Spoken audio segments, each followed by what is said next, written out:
당신은 시간을 두고 이 땅 가운데 오셨네.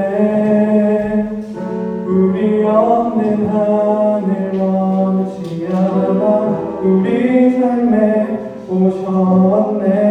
당신의 평안 버리고 우리에게 평안 주셨네. 가장 낮은 자의 모습 위로 우리 삶에 오셨네. 당신은 시간을 끌고 이 땅 가운데 오셨네.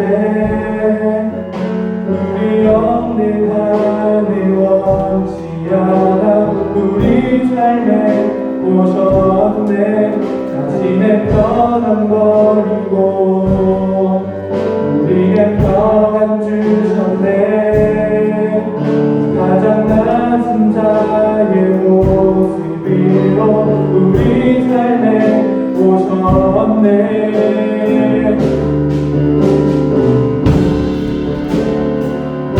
하나님 우리와 영원히 함께 하시네. 끝없는 우리에게 이 나라 보여주시네. 연약한 자들의 친구가 되어주시고 힘없는 우리의 인생을 위로하시네. 당신은 시간을 두고 이 땅 가운데 오셨네. 우리 없는 하늘 원치 않아 우리 삶에 오셨네. 자신의 평안 버리고 우리의 평안 주셨네. 가장 낮은 자의 모습 위로 우리 삶에 오셨네. 하나님 우리와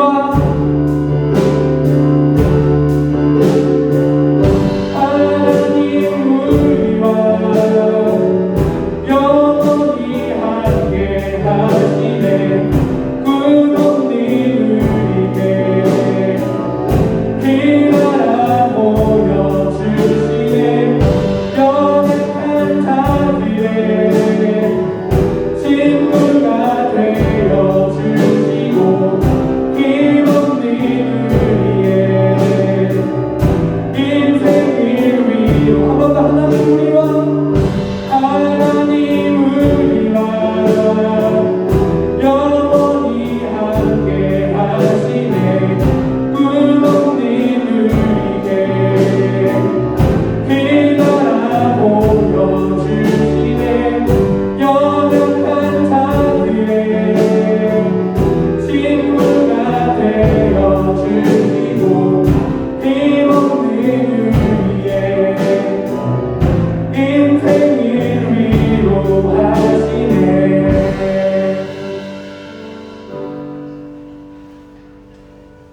모두 박수 치며 찬양드리겠습니다.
갇힌 어디를 버려두지 않으니 내가 너희와 영원히 함께하리라.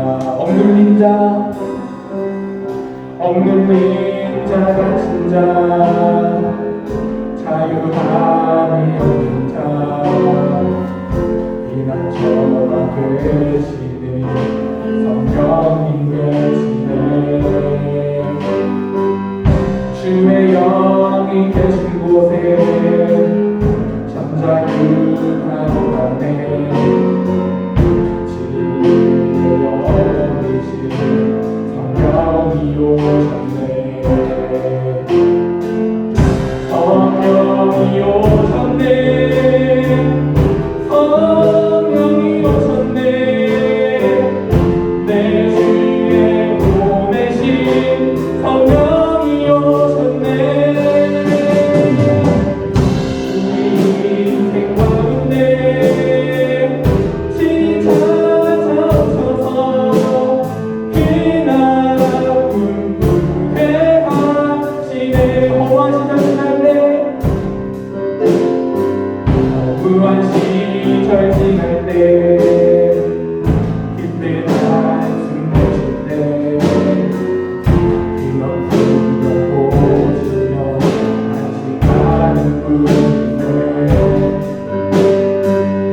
고와 같이 너희를 버려두지 않으니 내가 너희와 영원히 함께하리라. 성령이 오셨네.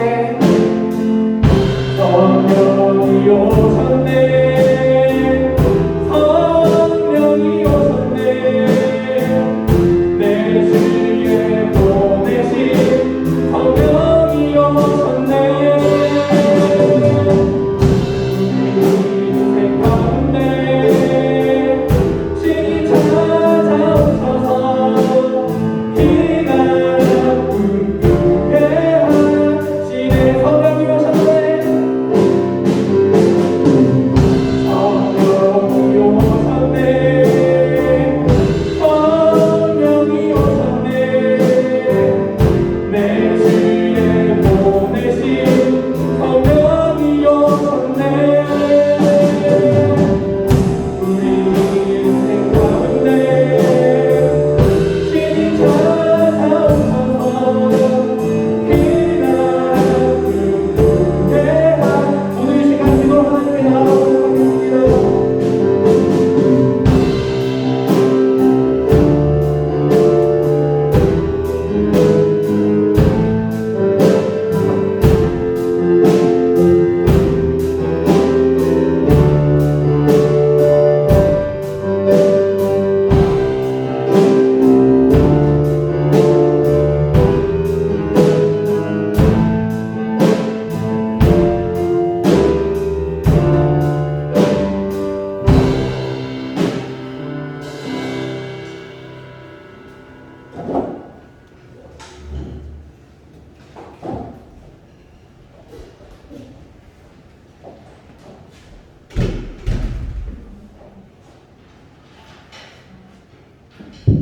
함께 영어 성경으로 신앙 고백 드리겠습니다. 하나님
사순절이 시작됩니다.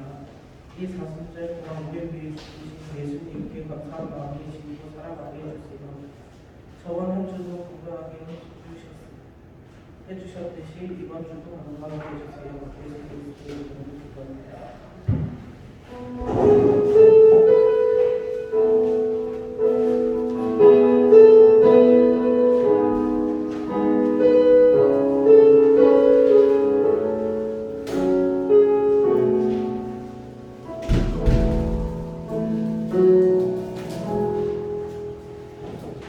다 함께 말씀 공독하겠습니다. 요한복음 5장 1절부터 9절까지입니다. 신약성경 148페이지에 있습니다. 신약성경 148쪽에 있습니다. 못 찾으신 분은 앞에 스크린을 보시겠습니다.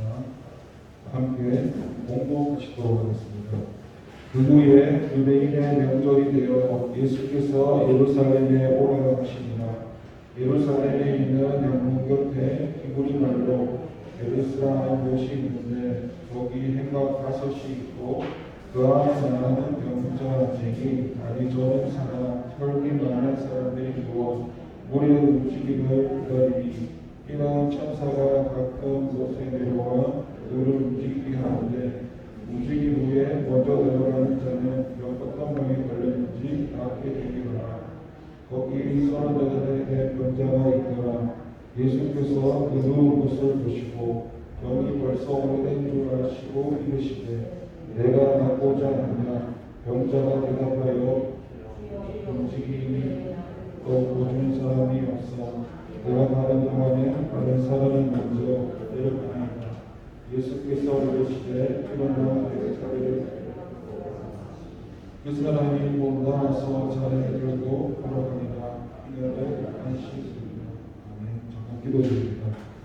하나님 아버지 감사드립니다.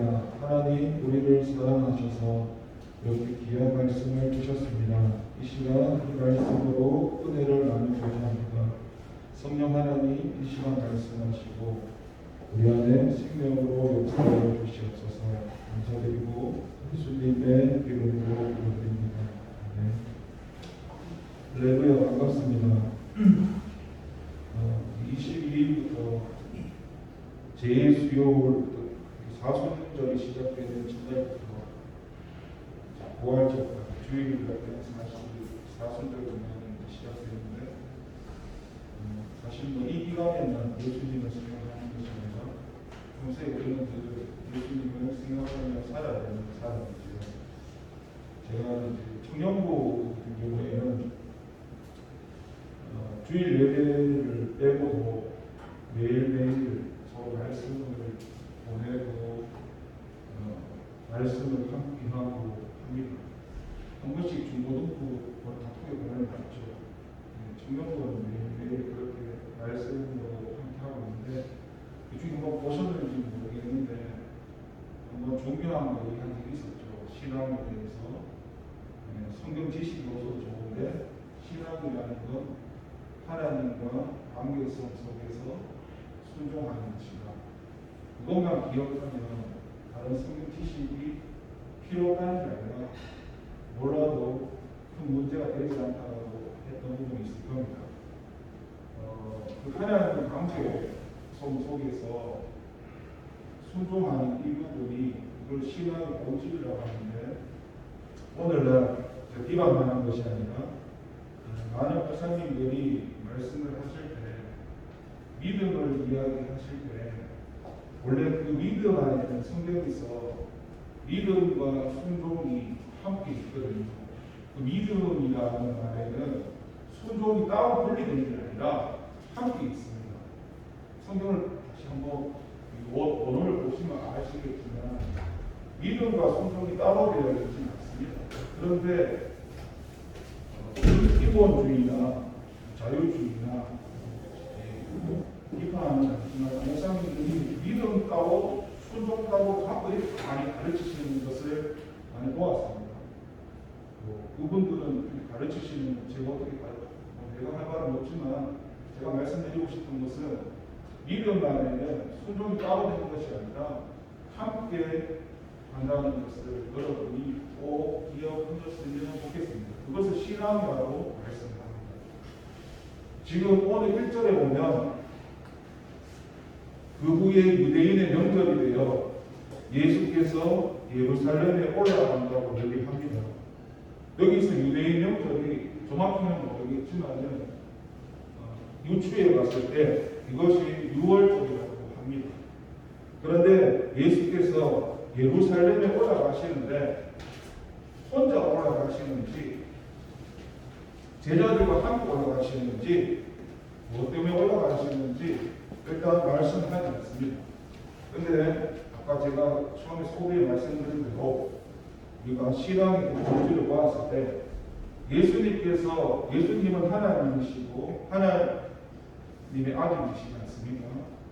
그분이 이 땅에 오셔서 원래 계셨던 분이 말씀으로 계셨던 분이 육신이 돼서 오셨는데 그분이 오시면서 보여주셨던 것은 내 마음대로 사는 걸 보여주신 게 아닙니다. 늘 말할 때 나는 아버지의 뜻을 따라서 행한다고 얘기를 했습니까? 그러니까 지금 이 부분도 예수님께서 예루살렘에 올라가시는데 예수님의 계획을 가지고 가시는 게 아니라 늘 하나님의 뜻에 초점을 맞춰서 가고 있다고 우리는 그렇게 하나님 편에서 볼 수 있어야 됩니다. 그런데 이와 반대로 있는 부분이 저희 그때도 도움을 보내드렸는데 대부분 실정에 보면은 좁은 길과 넓은 길로 가는 사람들이 있습니다. 넓은 길로 가는 사람들은 예수님을 믿는다고는 하지만 늘 자기가 주인이 되어서 원래 신앙은 하나님이 있고 내가 있는 신앙인데 내가 있고 하나님이 있는 사람들이 넓은 길로 가는 사람입니다. 그래서 거기서 말하죠. 그날에 앞에 섰을 때 우리가 주님의 이름으로 선지자 노릇하며 귀신을 쫓아내며 내가 하나님의 일을 큰 권능을 가지고 많이 했지 않습니까? 라고 말하잖아요.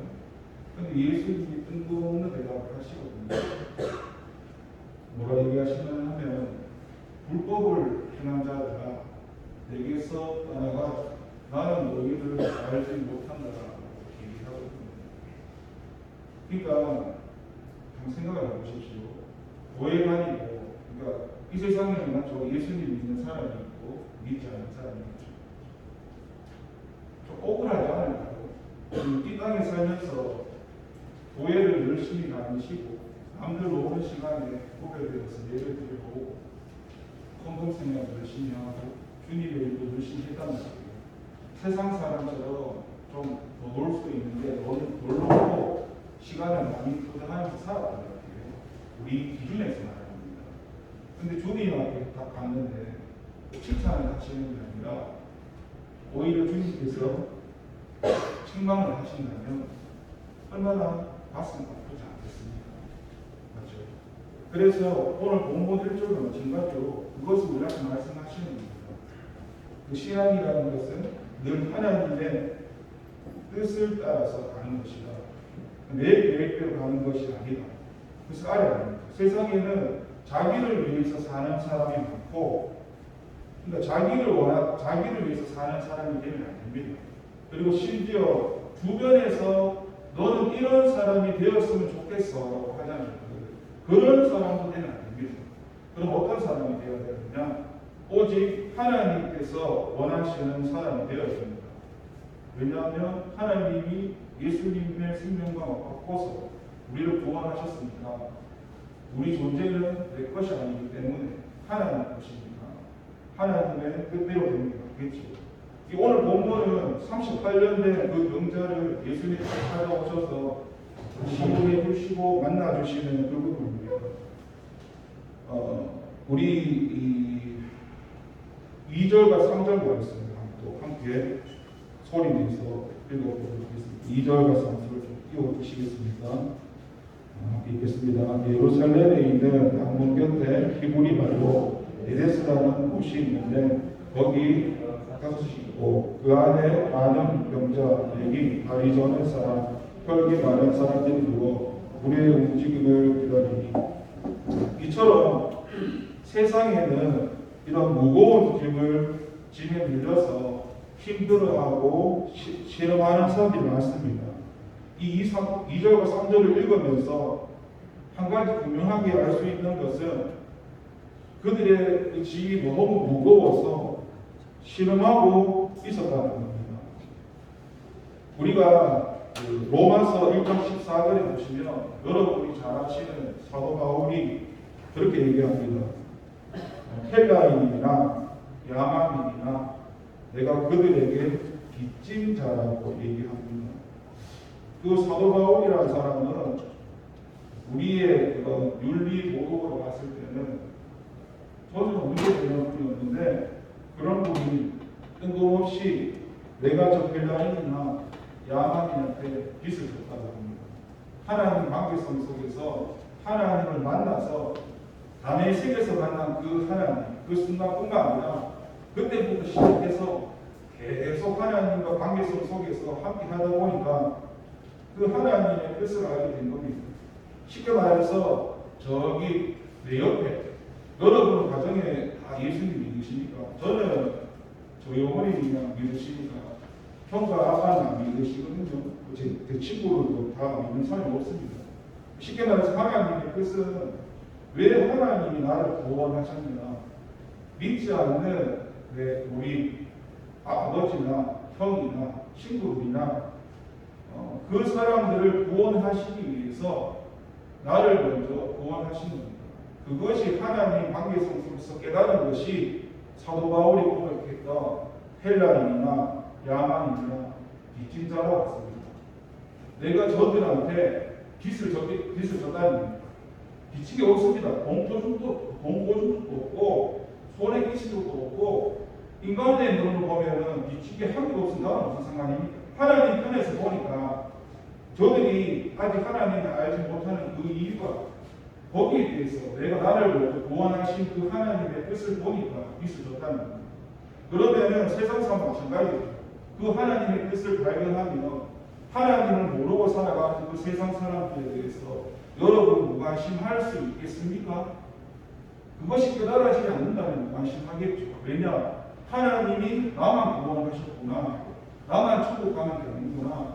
나만 잘 먹고 잘 살면 되는구나. 뜻을 발견하지 못하니까 남들이 신음하든 추구하든 내가 할 겁니다. 우리 본능이 그렇거든요. 나만 아니면 돼. 이게 저나 여러분이나 우리 타락한 공허성이 가지고 있는 특징이 겁니다. 이기심. 예, 그 이기심에 끌려서 남들이 어떻게 살든 말든 내가 할 거 아니에요. 예, 나는 구원받았고 나는 예수 잘 믿고 복 받고 살면 되지. 그러니까 우리는 하나님의 뜻을 발견하면 이처럼 우리가 2, 3절 읽었던 것처럼 세상이 우리 주변에 정말 힘들어하고 이렇게 무거운 짐에 눌려가지고 실망하는 사람이 있다는 겁니다. 그게 세상적인 기준에서 먹고 사는 문제뿐만 아니라 영적인 부분까지 하나님을 몰라서 죽어가는 생명들이 많다는 겁니다. 그러면 우리가 해야 될 태도가 뭐냐? 저들끼리 있어서 하나님이 나를 먼저 구원하셨구나. 내가 저들 빚진 사람이구나. 내가 저 사람들한테 감사해야 되는구나. 저 사람들이 없었다면 하나님이 나를 구원하시지 않았겠구나. 이렇게 반응해야 되는 겁니다. 그리고 그들을 불쌍히 여기면서 그들에게 예수님을 알려야 되고 예수님을 전해야 되고 마태복음 11장 28절에 말씀하신 대로 수고하고 무거운 짐진 자가 다 내게로 오라고 예수님께 나가야 된다. 내가 할 수는 없지만 늘 믿지 않는 그 사람을 보면서 그런 마음을 가져야 되는 거죠. 우리한테 그런 은혜가 있기를 바랍니다. 믿지 않는 사람을 보면서 나 몰라라 하는 것이 아니라 저들이 있어서 하나님 나를 구원하셨다. 그런 빚진 마음이 여러분 심령 속에 마음 속에 동의가 되었으면 좋겠습니다. 그러면 강요 안 해도 여러분은 전도하지 말라고 해도 알아서 전도합니다. 강요할 필요 없습니다. 은혜를 받으면 강요 안 해도 예수님 만난 사람들은요 전도하지 말라고 해도 알아서 전도합니다. 이해되시죠? 강요 안 해도 알아서 하게 돼 있어요. 예, 그러니까 여러분 그 마음이 여러분 안에 공유가 되었으면 좋겠습니다. 우리 4절 말씀을 함께 읽도록 하겠습니다. 이는 천사가 가끔 못에 내려와 물을 움직이게 하는데 움직인 후에 먼저 들어가는 자는 어떤 병에 걸렸든지 낫게 됩니다. 이 말씀을 읽으면서 이 길을 모르는 사람들, 진리를 모르는 사람들은 늘 어리석은 선택을 행할 수 없다는 것을 그 4절을 통해서 알게 됩니다. 이 4절을 보니까 이 많은 병자들이 몰린 이유가 나옵니다. 왜냐하면 여기 가면은 병이 낫는다는 그 이유 때문에. 그런데 이게 이 말씀들이 알아야 될 것은요, 이게 성경적인 근거를 가진 그런 믿음이 아니라 이게 세상에서 말하는 그런 인간적인 신앙, 그런 부분입니다. 다시 이걸 돌려서 말하면 이 사람들의 상태가 굉장히 힘들었다는 걸 알 수 있습니다. 누구 하나 의지할 것도 없고 너무 힘드니까 어떻게든 낫고 싶은데 도와줄 사람은 없고, 들어보니까 저기 가니까 어디 가니까 낫더라, 그 소문을 듣고 어떻게든 낫고 싶은 거예요. 하나님의 그것도 필요 없이 내가 낫고 싶은 겁니다. 근데 제가 예수님을 믿고 나서 알게 된 사실인데, 저도 제가 하나님 은혜 가운데 마지막 지푸라기 잡는 심정으로 하나님이 인도하신 은혜가 주님께 나가는 거거든요. 참 감사한 은혜죠. 지옥 갈 수밖에 없는 저를, 죽을 수밖에 없는 저를 그냥 내쫓으면 이미 저는 죽은 사람이거든요. 근데 하나님이 불쌍히 여기셔서 저를 구원하시는 은혜의 손길을 밀어주셨죠. 저는 하나님께로 올 수 있는 그런 은혜를 받았지만, 믿고 나서 이제 복음을 전하는데 우리 그 고모가 있었어요. 근데 그 고모는 처음에 교회를 다니시다가 어느 쪽으로 왔냐 하면은 불교가 불교, 부처님, 민자 훨씬 더 수치스러운데 제 우상이니까 그냥 이해들으세요. 근데 거기 왜 갔냐고 물어보니까 어렸을 때 옛날에 교회 다니면서 교회 다니기 전에 이 사람들처럼 이유는 다르지만 많이 힘들었단 말이에요. 가정에서도 힘들고 옛날 사람들은 지금 세상보다 먹고 살기가 더 힘들었을 거 아니에요. 그런데 그 가운데서 의지할 곳이 없으니까 교회에 나갔는데, 교회에 나가니까 가족들이 또 교회에 못 나가기가 막 핍박했단 말이에요. 그래서 그 사람이 고모가 나간 곳이 절이었잖아요.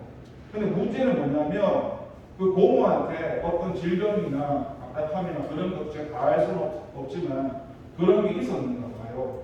근데 절에 갔는데 그 사람 고모가 만든 거 들었는데 자기가 거기서 치유를 받아요. 이해되세요? 그래서 치유를 받았는데 그것 때문에 자기는 부처를 믿는다는 거였어요. 이게 참 안타까운 건데, 그러니까 제가 그분하고 고모랑 대화를 하는데 나는 하나님, 예수님, 성령님을 이야기를 하고 있는데 이 사람은 부처를 얘기하는 거예요. 똑같은 표현은 다르지만 내 편에서 은혜라는 거하고 이 사람 편에서 은혜라는 거하고 분명히 은혜인데 나는 하나님 쪽, 여기 부처 쪽이잖아요. 답이 없는 거예요. 아무리 얘기해도. 근데 제가 할 수 있는 그런 걸 보면서 정말 안타까웠어요. 왜냐하면 성경에는 예수님만이 뭐라고 그래요? 길이고 진리고 생명이다. 예수님이 아니고서는 하나님 볼자 못했잖아요. 그 고모는 하나님이고 예수님이 필요 없는 거예요. 내 문제만 해결되면 부처든 하나님이든 내가 믿겠다는 얘기였어요. 그러니까 그 사람은 절에서 부처를 자기가 자기 신념이든 자기 믿음이 만났기 때문에 하나님이 관심이 없는 겁니다. 이렇게 되는 케이스들은 물론 하나님은 전지전능하신 분이지만 참 돌아오기가 굉장히 힘들겠죠. 본인만의 체험이나 경험이 다 있으니까 부처를 하나님처럼 생각할 거 아닙니까? 그러니까 우리가 알아야 될 것은요, 이 바른 지식, 바른 알미라는 게 있어야 됩니다. 우리는 다 알잖아요. 신이라는 존재가 세상에서 말하는 그 사람들이 말하는 그런 신이 아니라 우리는 하나님이 어떤 분이신지 예수님은 어떤 분이신지, 성령님이 어떤 분이신지 우리는 알잖아요. 근데 잘 모르는 사람은 신을 잘 모른단 말이에요.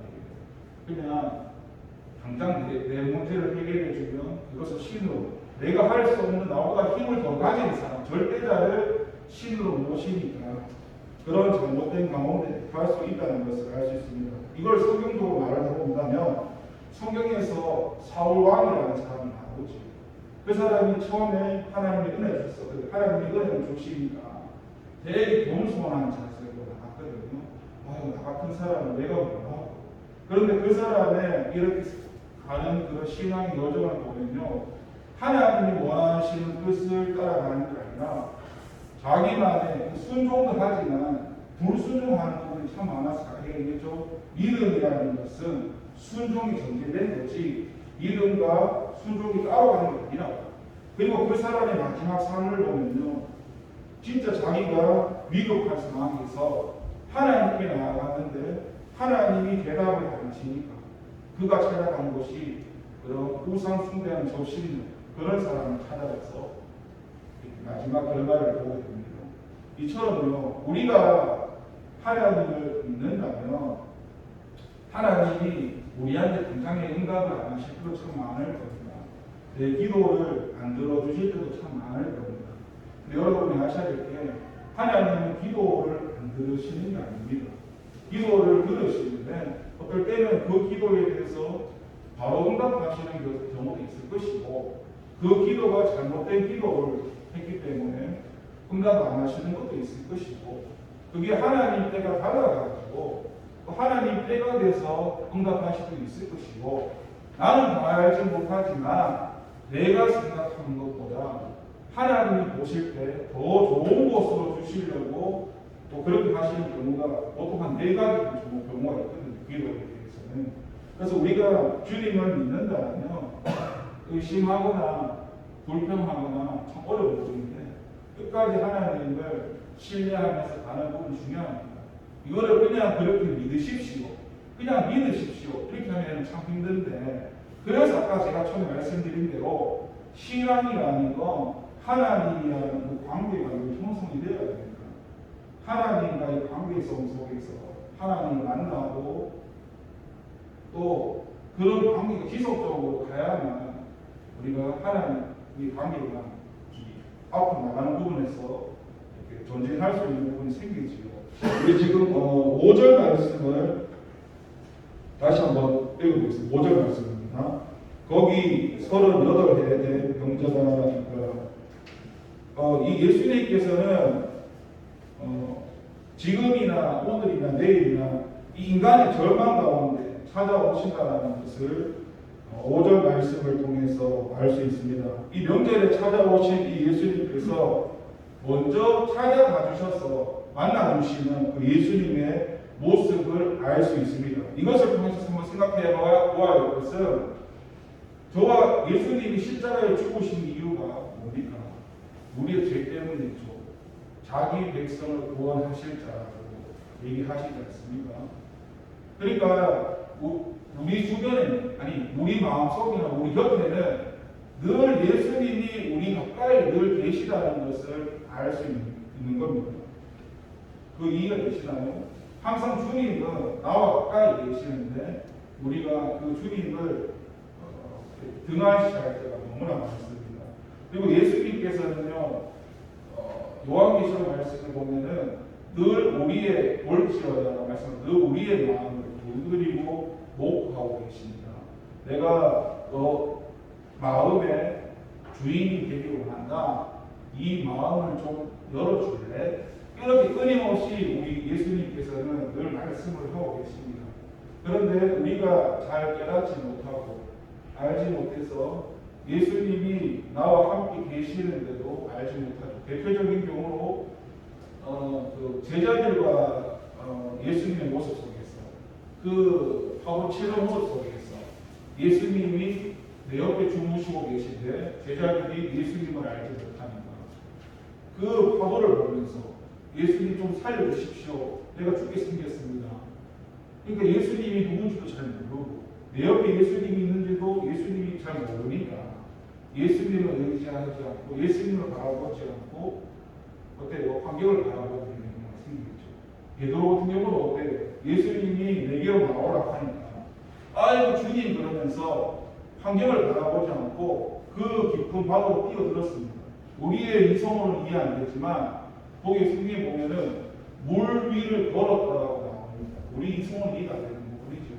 근데 그 베드로도 순간 생각했을 거 아니에요?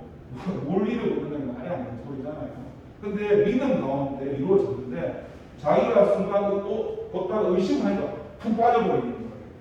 그렇죠? 그때 주님이 잡아주시는 그런 모습을 알 수가 있습니다. 이처럼 예수님께서는 늘 우리가 가까운 곳에 계시 함께 하시는데 늘 우리 마음 중심에 주인이 되고 싶어 하면서 지금 이 순간도 오늘 하루 삶 가운데도 여러분의 마음을 들고 계시는 그 예수님을 받아들이는 저와 여러분이 되었으면 좋겠습니다. 우리 6절 말씀을 함께 읽겠습니다. 예수께서 그 누운 것을 보시고 병이 벌써 오랜 줄 아시고 이르시되 내가 낫고자 하느냐. 지금 이 38년이나 이 병자가 얼마나 힘들었을까요? 38년, 저는 이 사람처럼 38년 동안 이런 병을 앓은 적이 없어서 이분이 얼마나 힘들었는지에 대해서 제가 공감할 수는 없어요.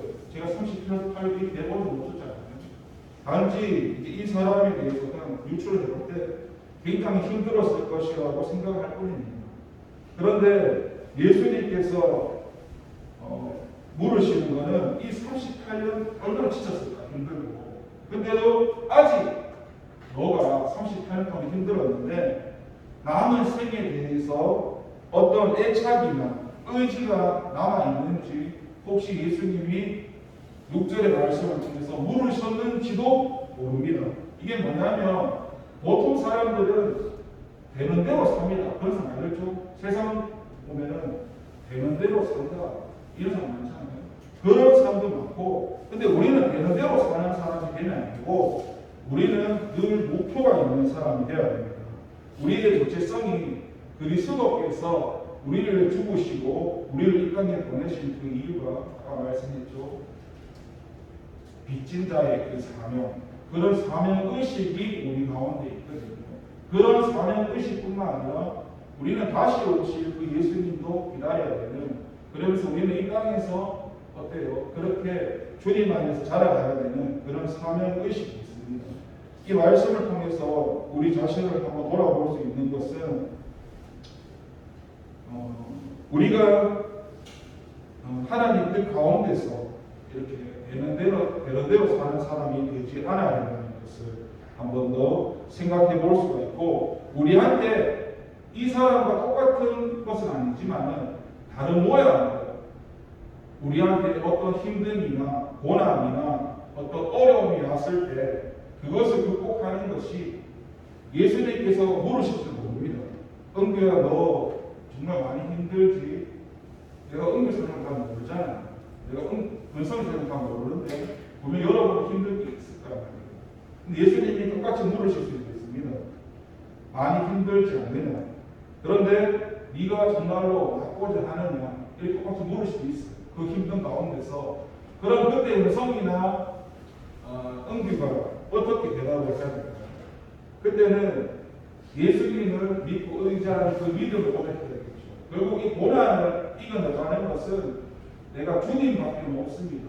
내 힘으로 되는 것이 아니라 그 의지를 그래 다른 사람들이 볼 때 내가 볼 때 실패했는지는 모르겠지만 그럼에도 불구하고 내가 다시 한번 묻는다. 정말로 네가 낫고자 하느냐? 정말 네가 예수님 믿느냐? 지금 환경이 어떤 상황이든 말든 전쟁 가운데 있든 어떤 상황이 있든 그 가운데서 다시 예수님이 물으실 때에 은성이나 은규가 예수님이 나를 믿느냐라고 했을 때 제가 주님을 믿습니다라고 그런 고백하시는 게 예수님이 원하시는 대답이지 않느냐 말씀을 통해서 한번 또 생각을 해봅니다. 우리 7절과 8절 말씀을 7절부터 9절까지 읽겠습니다. 병자가 대답하되 주여 물이 움직일 때에 나를 못에 넣어주는 사람이 없어 내가 가는 동안에 다른 사람이 먼저 가나이다. 예수께서 이르되 일어나 내 자리를 들고 걸어가라 하시니 그 사람이 곧 나와서 자리를 들고 가니라. 이날은 안식일이며. 이 모습을 보면요 어때요? 병자는 병자 스스로 아무것도 할 수 없는 상황에 몰려 있습니다. 그런데 그런 상황 가운데 예수님이 찾아오셨을 때 예수님이 계신 곳에는 이 참된 자유가 있다는 것을 8절과 9절을 통해서 알 수 있습니다. 그런데 중요한 것은 이런 하나님이 주신 은혜가 모든 사람에게 적용되면 좋겠지만은 그렇지 않다는 겁니다. 하나님이 주시는 은혜는 두 가지 은혜가 있죠. 첫 번째는 뭡니까? 일반적인 은혜죠. 하나님은 공평하시니까 믿는 사람이든 믿지 않는 사람이든 비를 내려주시고 눈을 내려주시는 그런 일반적인 은혜를 주신 하나님이시고, 두 번째 은혜는 그런 사람들에게 그런 은혜뿐만 아니라 예수님을 구주로 믿고 고백할 수 있는 하나님의 자녀가 될 수 있는 그런 특별한 은혜를 주신 겁니다. 저와 여러분들은 어떻습니까? 우리는 일반 은혜뿐만 아니라 그런 특별한 은혜를 받은 겁니다.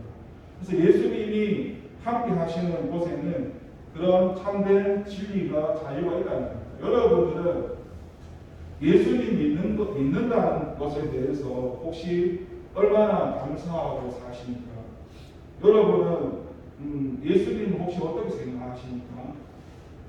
저는 처음에 하나님을 믿었을 때 하나님이 살아계신 줄 몰랐는데 하나님이 살아계시다는 것, 하나님이 살아계신 줄 몰랐는데 하나님이 살아계시다는 것을 깨달았을 때 그것이 사실 기적이거든요. 관심이 없었으니까. 저는 그 흥분이, 청년부터 얘기했지만은 저는 흥분이보다 더 심했습니다. 저는 교회에 가면은 1분도 못 앉아서 뛰쳐나갔던 사람이고, 제가 최고 싫어하는 게 목사였습니다. 저는 교회를 너무 싫어했고, 그런데 주님께서 가장 싫어하는 목사의 일을 하라고 하시더라고요. 나는 목사를 최고 싫어했습니다. 그러니까 내가 흥분이나 가르치고를 보면서 그래도 뭐 감사한 것은 나는 저들보다 더 심했기 때문에 그냥 그 사람들의 마음을 어느 정도 이해하는 거죠. 내 모습을 보면서. 그래 나는 하나님 몰라서 더 하면 되겠지. 그래서 저들은 어쨌든 교회도 잘 나오고, 저는 나는 예수님께 나올 때까지 33년에 걸렸는데, 저들은 중고등학교 때부터 대학 때부터 교회 다니면서 어쨌든 나온다는 자체가 은혜라고 생각을 합니다.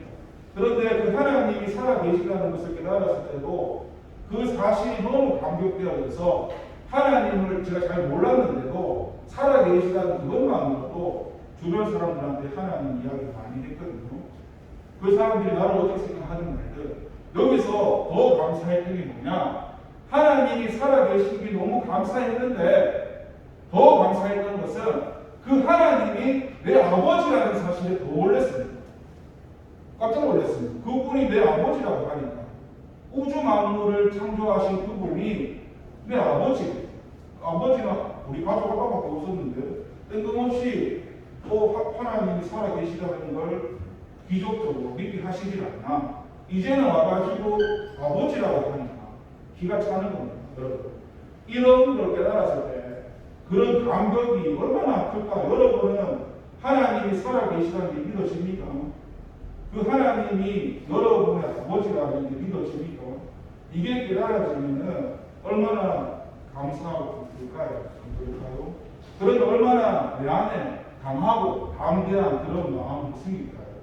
온 우주 만물을 만드신 그 아버지께서 그 하나님이라는 분이, 그분은 신이거든요. 그분은 사람이 아닌 신인데 그 신이 최고의 절대자가 나와 함께 하시고 내 아버지라는데 얼마나 그런 마음이 내 안에 담대한 마음이 가득할까요? 얼마나 감사한 마음이 가득할까요? 여러분, 이거 보면 성경에서 누구나 우리는 다 죄인입니다.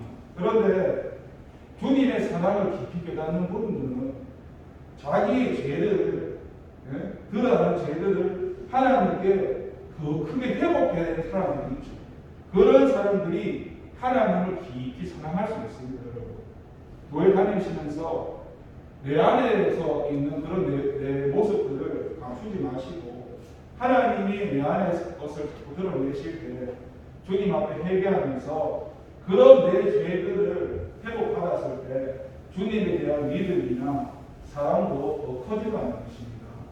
근데 보편적으로 사람들은 세상 가치를 가지고 살기 때문에 세상 가치는 내 속에 있는 게 드러나면은 약점 잡혀서 공격받기 때문에 드러내지 않고 내 겉모습만 보여주면서 살거든요. 근데 그렇게 사는 게 참된 내 모습이 아닙니다. 내 참된 모습은 이 내 껍데기가 내 모습이 아니라 내 안에 있는 내 영혼이 참된 모습입니다. 이것이 여러분 발견돼야 됩니다. 이 신비주의가 아니라 내 안에 있는 내 영혼이 자기 발견이 돼야 됩니다. 내가 어떤 존재인가를 발견해야 됩니다. 말씀을 들으면서 그 말씀이 나와 관련된 말씀으로 가야 되지, 저거는 다른 사람이 들어야 되는 말이야, 저건 다른 사람 백날 들어보면 지식으로는 늘 말씀이 있지만은 가장 답답한 게 본인입니다. 왜냐? 지식은 쌓여가는데 그 지식이 나랑 상관이 없거든요. 남한테 가르치고 말을 하는데 정작 그게 나를 살릴 수 없거든요. 하나님이 그 말씀을 사용하셔서 남을 살릴 수 있는데 내 자신을 못 살리는 거예요. 얼마나 불쌍하지 않습니까? 나부터 먼저 살아야 돼요. 왜냐하면 나를 먼저 구원하신 그 목적이 모르는 저 사람을 구원하시기 위해서 나를 구원했는데 나조차도 내가 구원받았는지 구원을 받지 않았는지 내가 하나님의 자녀인지 자녀가 아닌지 그것도 구분이 잘 되지 않고 하나님이라는 분이 정말로 살아계신지도 모르겠고 머리는 다 아는데 그런 은혜가 함께 해야 됩니다. 그런 여러분 속에서 하나님께 나아가고자 하는 그런 절박한 마음이 있어야 됩니다. 말씀을 정리하겠습니다. 오늘 이 말씀을 통해서 우리가 생각해야 할 것은 우리가 늘 듣는 게 이겁니다. 하나님의 자녀라는 거 교회 다니시면서 참 많이 들었을 텐데 이 하나님, 내가 하나님의 자녀라는 게 깨달아지면 마음에 와닿으면 내 안에 기쁨과 자유와 평강과 희락이 임합니다. 그래서 하나님의 나라라고 설명할 때 하나님의 나라는 먹고 마시는 게 아니라고 얘기하고 뭐라 그럽니까? 하나님 나라는 뭐예요? 평강과 뭐예요? 기쁨과 희락과 뭐 이런 말씀을 하죠. 그런 하나님의 나라가 여러분 안에 이미 임했는데도 내가 그것을 누리지 못한다면 하나님께서 얼마나 마음 아프시겠습니까? 하나님의 자녀는 하나님이 주시는 참된 그 자유를 누리고 살아야 하거든요. 최고의 복받은 사람이 죄에서 해방된 사람입니다. 사람들은 죄 때문에 힘들어하거든요.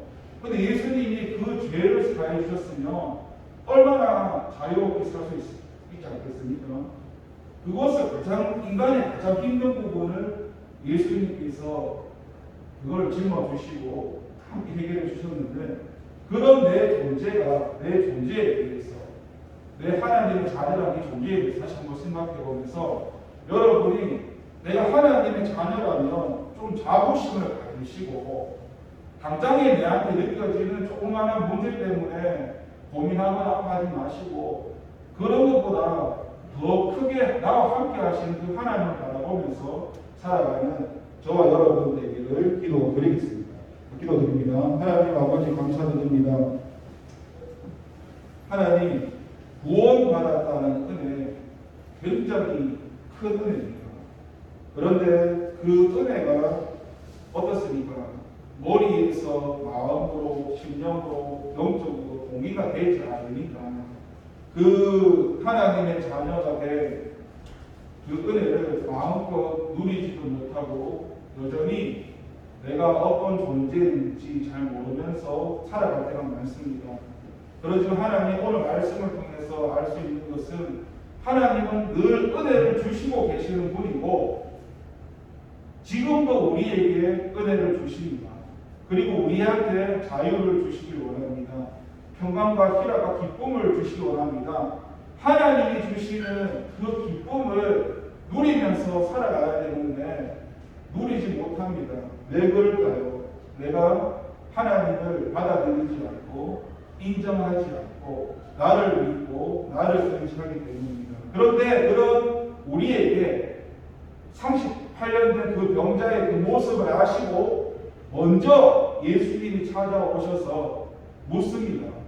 네가 낫고자 하느냐? 그때 그 병자가 자기의 사정을 다시 얘기하지만 그때 예수님께서 말하시기를 일어나서 내 자리를 들고 일어나 걸으라고 얘기합니다. 우리한테 또 오늘날 똑같이 말씀하실 겁니다. 네가 낫고자 하느냐? 네가 진짜 예수님을 믿느냐? 그렇다면 일어나 걸으라고. 그럴 때 우리가 예수님을 믿고 의지해서 나가면 걸을 수 있다는 것입니다. 그 생명의 길로 인도하시는 우리 주님을 바라보면서 주님과 함께 살아가는 저와 중고등부 친구들이 될 수 있도록 하나님 함께 해주세요. 감사드리고 예수님의 이름으로 기도를 드립니다.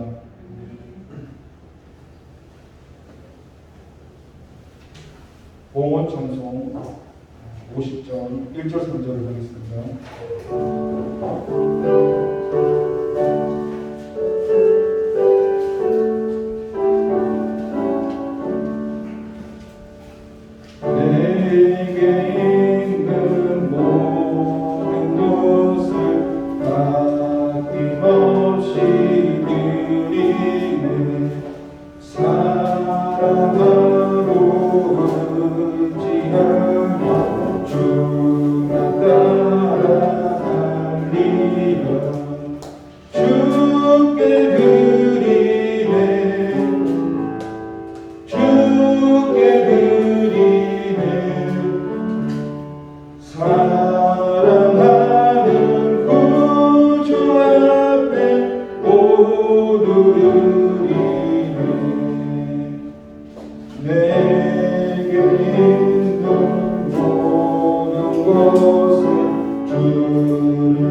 주의 성령 충만하게 내게 내려주소서.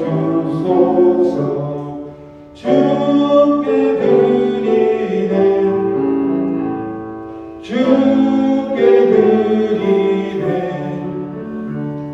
사랑하는 구주 앞에 모두 드리네.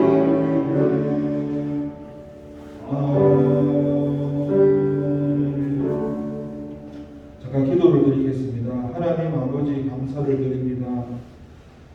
하나님 죽을 수밖에 없던 저희들을 하나님 은혜 주셔서 하나님 자녀 삼아주시고 너무 감사드립니다.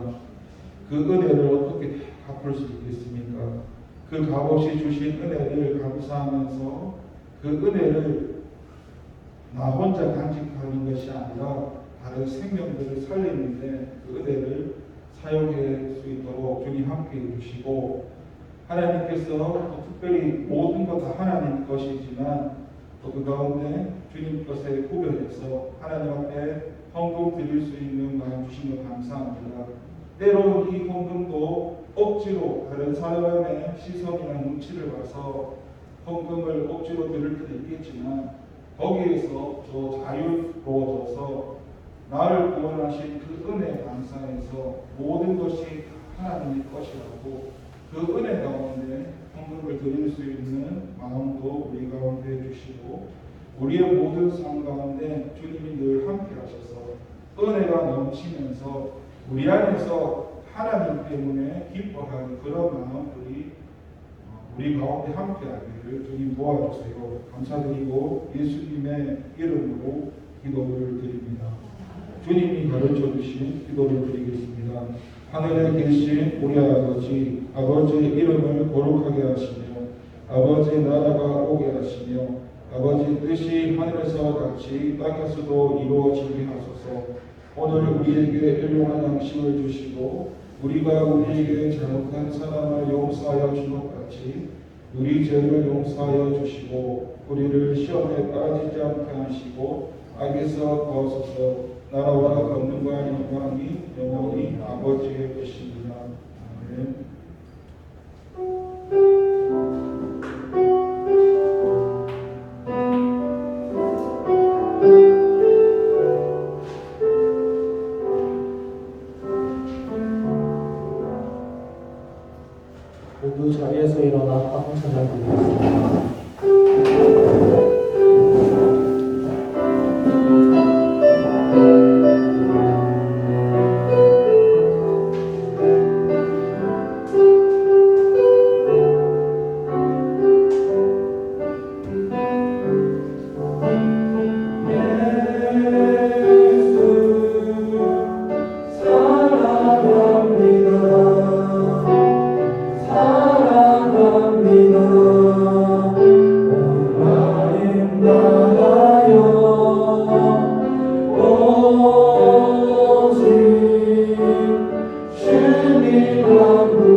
넘쳐나네 주님 향한 내 속에 갈망이 주님께로 날 이끌어 주소서 주님을 더 원합니다.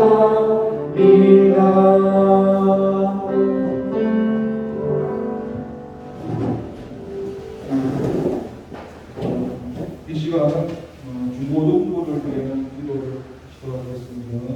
주님의 이름으로 기도하겠습니다. 주여 아버지 하나님 감사합니다. 이 시간도 중고등부를 위해서 함께 기도합니다. 하나님 이곳에 주님께서 교회를 세우시고 하나님의 계획과 뜻이 있으셔서 우리를 하나님 뜻 가운데 불러주셔서 우리와 함께 해주시는 그 하나님의 은혜에 감사드립니다.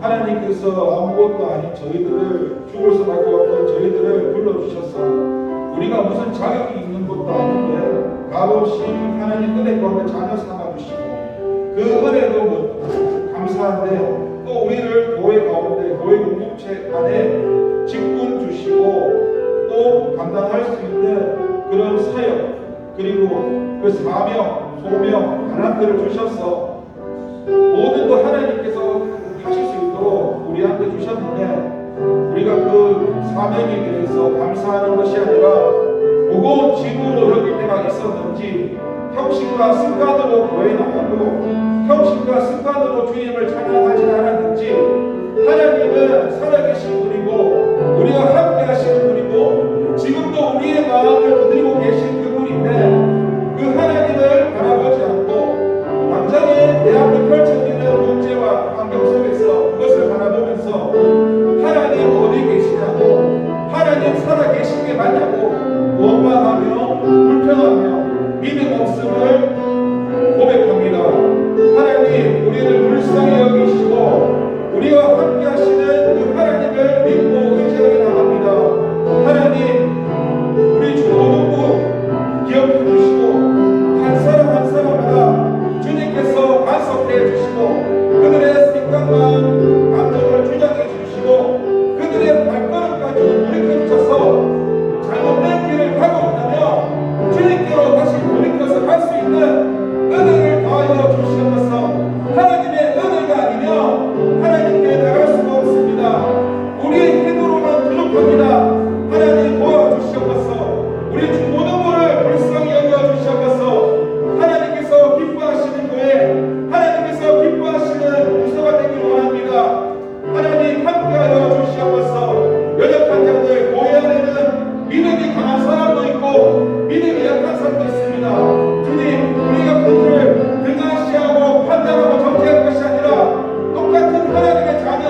하나님의 일이라고 생각하면서 우리의 마음을 돌아보면서 하나님의 중심 가운데 살아갈 수 있는 은혜를 도와주셔서 모든 것을 불평하고 원망하고 한참 여기지 않게 하시고 하나님의 일은 크고 작은 것이 없고 모든 것이 다 귀합니다. 우리의 눈으로 바라보기 때문에 그 일이 작아 보일 뿐이지 하나님의 일은 작은 것이 없습니다. 하나님 나라의 기준에서는 다 귀하기 때문에 우리에게 맡겨진 그 일들을 주님 잘 감당할 수 있는 은혜를 도와주셔서 무엇보다도 우리가 예수님을 하나님을 성령님을 머리로 믿지 않게 하시고 바른 지식 가운데 그 바른 알미 하나님의 은혜를 통해서 머리에서 마음으로 동의가 되어지고 그 마음에서 심령으로 동의가 되어지고 그것이 영적으로 동의가 되어지고 날마다 주님을 만나면서 살아계신 그 하나님을 체험하고 경험하면서 그 하나님으로 살아갈 수 있는 믿음을 더해주시고 그 은혜와 기쁨 가운데 나를 이기고 세상을 이길 수 있는 주님 은혜를 더하여 주시옵소서. 하나님이 함께한다는 것이 얼마나 큰 은혜인가. 하나님께서 나와 함께 하신다는 것이 얼마나 큰 축복인지 내가 하나님의 자녀라는 것이 얼마나 복된 인생이라는 것을 주님 좀 깨우쳐 주시고 알게 하여 주시옵소서. 주님 감사드립니다. 예수님의 이름으로 기도합니다. 기도합니다. 하나님 감사합니다. 하나님 백성 삼아주시고 자녀 삼아주신 은혜를 감사합니다. 늘 이 은혜를 하나님 원하시는 그 뜻대로 잘 사용되게 해 주시옵소서. 감사드리고 예수님의 이름으로 기도드립니다. 광고를 드리면은 22일 제2의 수요일이 시작됩니다. 4월 9일까지 부활절까지 주일을 때 40일을 사순절이라고 하는데 이 기간 동안에 나를 위해 죽으신 예수님, 다시 부활하신 그 예수님이 죽음으로 끝났으면 소망이 없죠. 근데 죽음으로 끝난 게 아니라 부활하셨기 때문에 그게 우리한테 소망이 되는 겁니다. 그 예수님을 다시 한번 생각하는 그 말씀 다 나눠주셨을 텐데 그런 시간 되었으면 좋겠습니다. 이상입니다. 제가 공부를 하도록 하겠습니다. 감사합니다.